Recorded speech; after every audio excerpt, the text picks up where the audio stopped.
Selamat malam kepada Bapak Ibu sekalian. Sebelum kita mendengar firman Tuhan, kita akan menyanyikan satu pujian bahwa kasih Yesus saja sangat indah dalam hidup kita. Juga untuk sidang jemaat daripada GPKDI dalam ibadah tengah minggu secara Zoom dalam menjadi berkat untuk kami sekalian. Mari kita masuk di dalam pujian. Sebelumnya kita akan berdoa terlebih dahulu. Tuhan, kami bersyukur sebentar kami akan memulai ibadah tengah minggu daripada GPKDI Eklesia ya Tuhan. Dalam setiap pujian yang kami nyanyikan, tapi firman-Mu menjadi kekuatan bagi kami semua dan sidang jemaat-Mu yang mendengarkannya pada malam ini. Kami berdoa dalam nama Tuhan Yesus. Haleluya. Amin.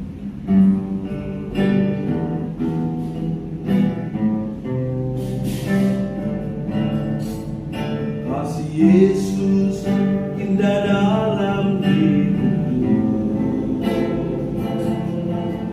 menghiasi hati dan jiwaku. Ku tak dapat hidup tanpa kasih-Mu, Tuhan. Pegang tanganku sepanjang hidupku. Katakan kasih Yesus, saudara. Kasih Yesus indah dalam hidupku, menghiasi hati dan jiwaku. Ku tak dapat hidup tanpa kasih-Mu, Tuhan. Pegang tanganku sepanjang hidupku. Kasih Yesus mengalir dalamku seperti sungai yang tak pernah kering. Kasih Yesus mengalir dalamku, dalam kasih-Nya ku merasa teduh. Katakan kasih Yesus dalam.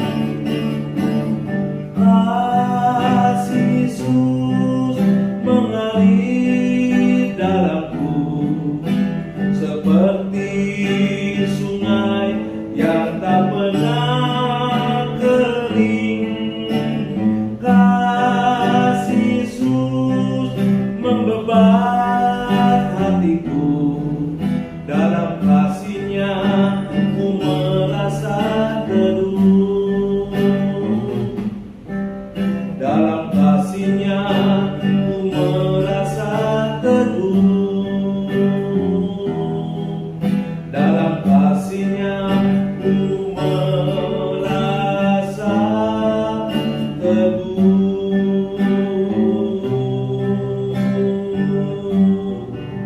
Saya akan serahkan kepada Bapak Pendeta Dola yang akan membawakan firman Tuhan kita pada malam ini. Terima kasih. Terima kasih Pak Roni yang menaikkan pujian. Saudara-saudara jemaat sekalian, jumpa lagi dengan saya Dola Sonen TH. Kalau pada hari Minggu lalu saya berkhotbah tentang bagaimana hidup sebagai umat Tuhan. Apakah kita masih hidup dalam kuasa dosa atau kita hidup dalam kebenaran? Jemaat sekalian, pada kesempatan ini saya berkhotbah tentang penjaga Israel atau penjaga umat Tuhan. Dalam keseharian banyak orang percaya, tapi seringkali acuh satu sama lain, tidak mau memikirkan orang lain, sibuk dengan urusan sendiri. Apalagi sekarang zaman teknologi canggih, orang lebih asik dengan HP-nya, lupa ada orang lain di sekitarnya, acuh, cuek kepada orang lain. Bagaimana Alkitab mengajar kita tentang hal ini? Mari kita buka Yehezkiel pasal 33 ayat 1 sampai 11. Yehezkiel pasal 33 ayat 1 sampai 11. Demikianlah firman Tuhan. Lalu datanglah firman Tuhan kepadaku, hai anak manusia, berbicaralah kepada teman-temanmu sebangsa dan katakanlah kepada mereka, kalau aku mendatangkan pedang atas suatu negeri dan bangsa negeri itu mengambil seorang dari antara mereka dan menetapkan dia menjadi penjaganya, dan penjaga itu melihat pedang itu datang atas negerinya, lalu meniup sangkakala untuk memperingatkan bangsanya. Kalau ada seorang yang memang mendengar suara sangkakala itu, tetapi ia tidak mau diperingatkan, sehingga sesudah pedang itu datang, ia dihabiskan, darahnya tertimpa kepadanya sendiri. Ia mendengarkan suara sangkakala, tapi ia tidak mau diperingatkan, darahnya tertimpa kepadanya sendiri. Kalau ia mau diperingatkan, ia menyelamatkan nyawanya. Sebaliknya penjaga yang melihat pedang itu datang, tetapi tidak meniup sangkakala, dan bangsanya tidak mendapat peringatan, sehingga sesudah pedang itu datang, seorang dari antara mereka dihabiskan. Orang itu dihabiskan dalam kesalahannya, tetapi aku akan menuntut pertanggungan jawab atas nyawanya dari penjaga itu. Dan engkau, anak manusia, aku menetapkan engkau menjadi penjaga bagi kaum Israel. Bila mana engkau mendengar sesuatu firman daripadaku, peringatkanlah mereka demi namaku. Kalau aku berfirman kepada orang jahat, hai orang jahat, engkau pasti mati, dan engkau tidak berkata apa-apa untuk memperingatkan orang jahat itu supaya bertobat dari hidupnya, orang jahat itu akan mati dalam kesalahannya, tapi aku akan menuntut pertanggungan jawab atas nyawanya daripadamu. Tetapi jikalau engkau memperingatkan orang jahat itu supaya ia bertobat dari hidupnya, tapi ia tidak mau bertobat, ia akan mati dalam kesalahannya, tapi engkau telah menyelamatkan nyawamu. Dan engkau, anak manusia, katakanlah kepada kaum Israel, kamu berkata begini, pelanggaran kami dan dosa kami sudah tertanggung atas kami, dan karena itu kami hancur. Bagaimanakah kami dapat tetap hidup? Katakanlah kepada mereka, demi aku yang hidup, demikianlah firman Tuhan Allah, aku tidak berkenan kepada kematian orang fasik, melainkan aku berkenan kepada pertobatan orang fasik itu dan kelakuannya, supaya ia hidup. Bertobatlah dari hidup yang jahat itu. Mengapakah kamu akan mati, hai kaum Israel? Kalau kita perhatikan dari ayat 1 sampai ayat 11, Tuhan menyampaikan kepada utusannya, Tuhan menyampaikan kepada Nabi Yehezkiel supaya menyampaikan kepada bangsa Israel bahwa Tuhan memberi seorang penjaga untuk bangsa Israel. Apa peran penjaga di sini? Penjaga di sini dikatakan di dalam ayat-ayat 3, ayat 4, ayat 5, ya, ayat 6, 7, 8, 9, 10 maupun ayat 11. Penjaga ini dikatakan seorang yang memberi peringatan. Peringatan seperti apa? Ada dua bentuk peringatan.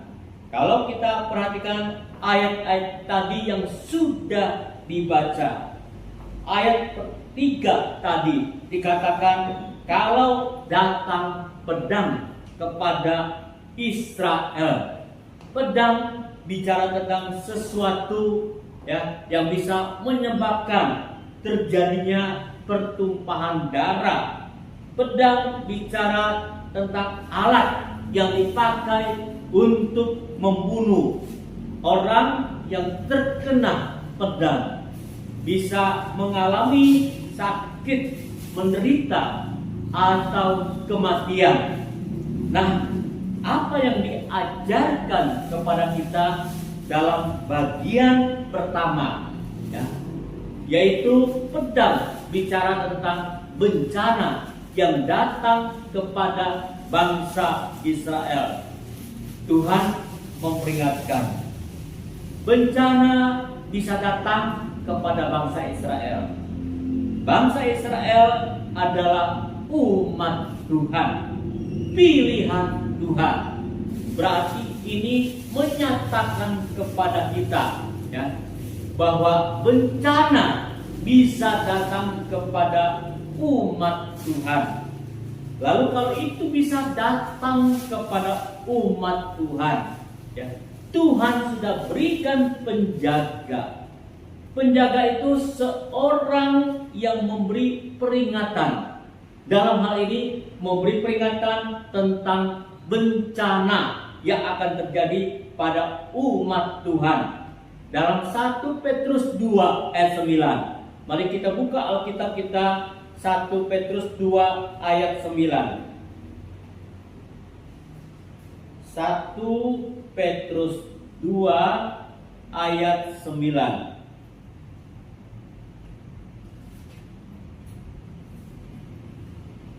Dikatakan begini, tetapi kamulah bangsa yang terpilih, imamat yang rajani, bangsa yang kudus, umat kepunyaan Allah sendiri, supaya kamu memberitakan perbuatan-perbuatan besar dari Dia yang telah memanggil kamu keluar dari kegelapan kepada terangnya yang ajaib. Firman Tuhan ini disampaikan kepada jemaat. Jemaat yaitu orang-orang percaya. Berarti ini terbuka kepada semua orang percaya. Dikatakan di sini semua orang percaya adalah imamat yang rajani. Artinya imam-imam adalah seorang yang melayani Tuhan. Jadi yang melayani Tuhan adalah semua orang-orang percaya. Apa yang dilakukan oleh orang-orang percaya? Orang-orang percaya dikatakan di sini supaya memberitakan perbuatan-perbuatan yang besar dari Tuhan. Berarti semua orang percaya ya, tidak berdiam diri. Semua orang percaya perlu membawa berita tentang perbuatan besar dari Tuhan. Dengan kata lain, semua orang percaya membawa berita firman kepada semua orang ya. Nah, tidak hanya kepada umat Tuhan, tapi kita harus membawa berita kepada semua orang. Kalau di depan kita ada bencana yang datang menimpa kita ini ya, adalah imamat. Berarti kita ini seorang yang terpanggil untuk melayani Tuhan. Dengan kata lain, kalau kita perhatikan dalam Yehezkiel, kita ini ya adalah penjaga, ya adalah penjaga umat, penjaga sesama. Kalau kita lihat ya, bencana bisa terjadi pada seseorang, bisa terjadi pada satu kelompok, dan tidak boleh berdiam diri saja. Ya, kita harus memberitahu. Kalau kita memberitahu dan dia tidak mendengarkan, ya, maka tanggung jawab kita selesai. Tapi kalau kita tidak memberitahukan dan bencana itu terjadi, Tuhan meminta pertanggungjawaban dari kita. Nah, bukankah dalam kehidupan sehari-hari kita bisa melihat ya, bencana bisa datang pada seseorang. Misalnya seorang yang senang merokok, itu bisa menimbulkan penyakit paru-paru, bahkan kanker paru-paru. Bencana bisa datang kepada dirinya, membuat dirinya pada kebinasaan. Ya, tapi apakah kita pernah mengingatkan dia, jangan merokok loh, ya, nanti bisa kena penyakit, nanti bisa kena kanker paru-paru. Saya ingat, saya pernah menasihati seseorang, ya, saya katakan jangan merokok, nanti bisa kena penyakit berat. Saudara tahu apa jawabannya? Dia mengatakan, loh, kata siapa bisa kena penyakit berat? Kata siapa bisa kena kanker paru-paru? Ya, dia katakan di China banyak orang juga merokok, tapi justru itu membuat umurnya panjang. Saya geleng-geleng ke apa? Ya enggak? Jadi ini bertolak belakang dari pendapat umum, dari pendapat dokter. Merokok bisa memperpanjang umur, ya. Saudara, saya tidak bisa ngomong lagi kepada orang ini. Tapi beberapa tahun kemudian saya mendapat kabar orang yang sedang cuci mobil dia sendiri tiba-tiba terjatuh, ya, dan meninggal dunia. Bukankah itu akibat dari merokok sehingga mendapatkan serangan jantung? Bagian saya untuk memperingatkan sudah saya lakukan. Nah, banyak hal kita bisa memperingatkan sesama kita. Kita bisa memperingatkan baik orang percaya, umat Tuhan, maupun di luar umat Tuhan tentang sesuatu bahaya, bencana yang bisa datang ke dalam dirinya. Misalnya ada orang yang suka ngebut-ngebut di jalanan, kita perlu ingatkan berbahaya, ya, itu bisa menyebabkan dirimu binasa. Maka saya sering kali ingatkan anak saya, ya, kalau pakai motor kadang-kadang suka ngebut, saya katakan jangan ngebut, ya, nanti itu bisa mencelakakan dirimu. Udah bawa motor saja, ya, santai saja, gak usah rusuh, gak usah buru-buru, ya.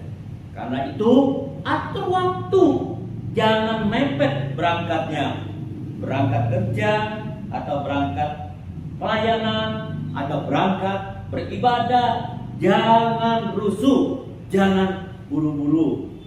Kalau rusuh, buru-buru, lalu kita ingin cepat-cepat pakai kendaraan, itu justru bisa membahayakan diri kita, ya. Suatu kali saya punya murid, anak ini begitu baik, ya, dan dia pelayanan di gereja, dia aktif di gereja. Beberapa kali sempat ngobrol dengan saya, tapi beberapa waktu kemudian saya mendengar berita anak SMA ini tabrakan. Ya ampun, seorang anak yang begitu baik kelihatannya, ternyata waktu naik motor, ya, ternyata dia suka ngebut dan terjadi tabrakan dan dia meninggal dunia. Nah, ini yang perlu kita ingat. Kita ini dikatakan adalah penjaga. Artinya apa? Ya, kita dipakai Tuhan untuk memperingatkan orang lain kalau bencana bisa terjadi kepada diri seseorang atau bencana bisa terjadi kepada sekelompok orang. Yang kedua dikatakan kita ini menjadi penjaga. atas orang yang hidup dalam dosa. Orang yang hidup dalam dosa kita perlu nasihati, kita perlu kasih tahu. Kata firman Tuhan, kalau kita tidak kasih tahu, tidak sampaikan kebenaran, maka kalau dia meninggal dalam dosanya, maka Tuhan akan meminta pertanggungjawaban dari kita. Ya. Pernahkah kita melihat orang sekitar kita, ya, baik orang percaya, umat Tuhan maupun bukan umat Tuhan, dia hidup dalam dosa? Apakah kita diam saja, kita acuh saja, kita pikir ya itu kan urusan dia, bukan urusan saya, gitu. Saya pernah mendengar satu kesaksian seorang anak Tuhan, dia kos, dan suatu kali di tempat kosnya ada seorang perempuan yang mempersilahkan tamu laki-lakinya masuk ke dalam kamar itu, dan mereka berdua. Dia melihat keadaan seperti itu, dia merasa ada sesuatu yang tidak beres. Tapi dia berkata, Tuhan, bagaimana ya saya perlu kasih tahu kepada dia?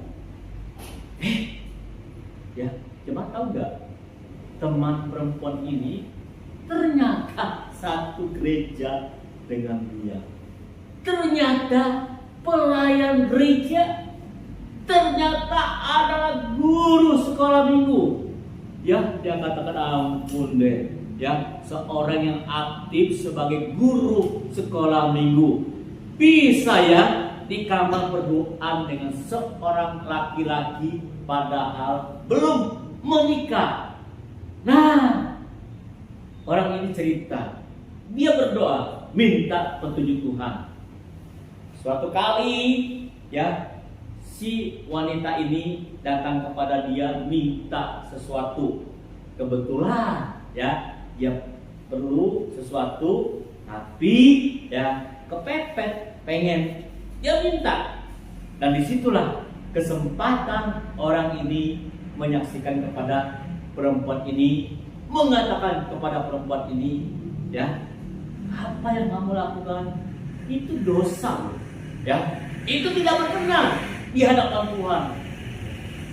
Waktu dia mengatakan seperti itu, dia kaget, ya, ternyata mendapat reaksi kemarahan, ya, wah, ya, hubungan mereka menjadi tidak enak, padahal sama-sama di tempat satu kos.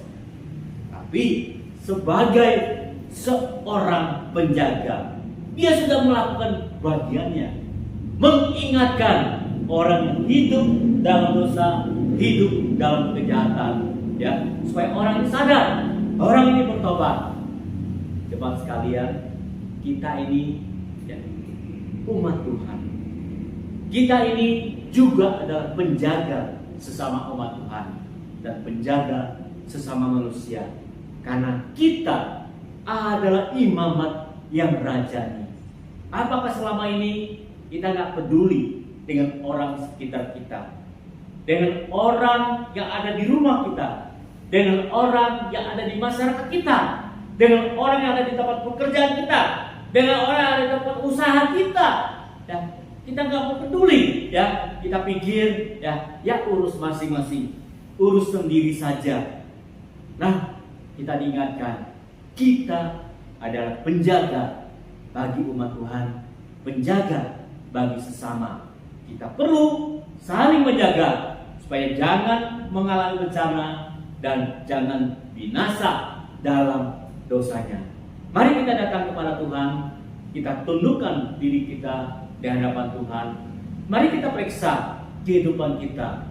Apakah kita selama ini menjadi orang yang tidak peduli dengan orang lain sekitar kita?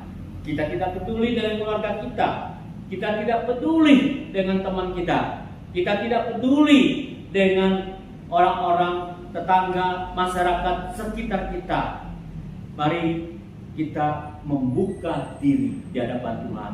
Tuhan mengatakan kepada kita menjadi seorang penjaga yang dipakai Tuhan untuk memperingati orang-orang lain supaya mereka jangan binasa, supaya mereka jangan hidup dalam dosa dan mati dalam dosanya.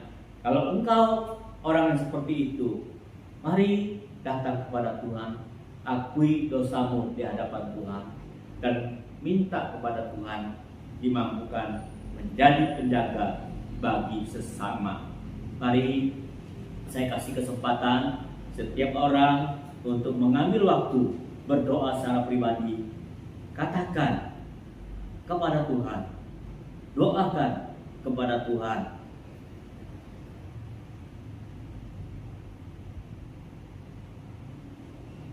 Dan saya akan menutup dalam doa. Bapa, Engkau tahu kami, setiap orang yang mendengarkan firman-Mu. Engkau tahu sampai ke lubuk dasar yang paling dalam. Tapi kebanyakan dari kami hidup tidak seperti apa yang Engkau ajarkan. Termasuk kami adalah penjaga bagi sesama kami. Tuhan, sadarkan kami malam hari ini untuk kami boleh menjalani hidup sebagai penjaga Tuhan, karena kami adalah imamat kerajaan, orang-orang yang melayani Tuhan untuk membawa orang kepada Tuhan, sehingga banyak orang yang disadarkan dosanya, mereka boleh bertobat, datang kembali kepada Tuhan. Tuhan, pimpin kami, mampukan kami menjadi penjaga bagi sesama. Dalam nama Tuhan Yesus kami sudah berdoa. Amin.